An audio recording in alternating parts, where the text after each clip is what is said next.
তো একজনে প্রশ্ন করেছেন, সম্প্রতি আবু তোহা আদনান নামে একজন বক্তার বিরুদ্ধে অনেকগুলো অভিযোগ তুলছেন তার স্ত্রী।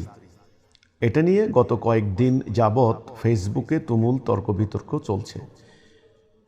একটা বিষয় খেয়াল করলাম, যারা কোনো অপকর্মের কারণে অন্য কাউকে সহজেই গালি দিয়ে বসেন, একই অপরাধ করা সত্ত্বেও আবু তোহাকে গালি তো দিচ্ছেনই না, বরং বলছেন তিনি নাকি ফিতনাতুন নিসায় ফেঁসে গিয়েছেন।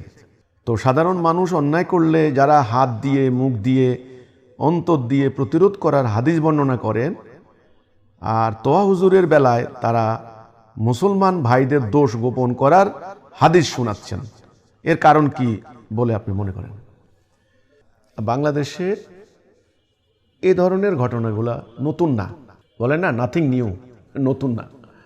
এটা হর হামেশা অহরহ এগুলো হচ্ছে। খালি ইনার বেলায় আমি স্পেসিফিক্যালি বলার আমি প্রয়োজন মনে করছি না আর কি। এগুলো হচ্ছে, কেন হচ্ছে এটা হলো মেইন কথাটা। কিন্তু এই মানুষের মনস্তত্ত্ব বা সাইকোলজি, এটা কিন্তু একটা আমার কাছে খুব একটা হাস্যকর মনে হয় অধিকাংশ লোকের। আপনারা অন্য কেউ যদি এই সমস্ত ঘটনাগুলি ঘটায়, তাহলে তাদের ব্যাপারে গালাগালির বন্যা বয়ে দেয়। আর এরা যখন কোনো ধরনের কোনো অপরাধ করে, এদেরটাকে গোপন করে রাখার একটা প্রবণতা, এটা আজকে না, এটা কিন্তু আমি অনেকদিন থেকে দেখতে পাচ্ছি। এটাও কিন্তু আস্তে আস্তে মানুষের সামনে ক্লিয়ার হয়ে যাবে, এটা থাকবে না। তো আমি মনে করি যে আমাদেরকে একটা নীতিতে আসতে হবে। সে নীতিটা হলো আল্লাহর হুকুম, আল্লাহর বিধান।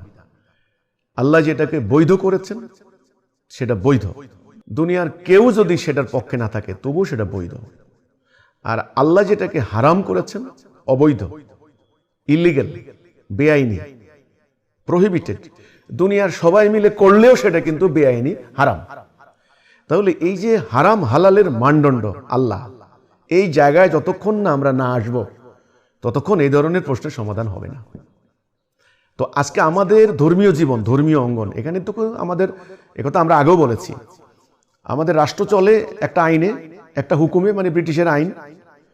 আর আমাদের ব্যক্তিগত ধর্মীয় জীবন চলে মোল্লা মুন্সির আইনে।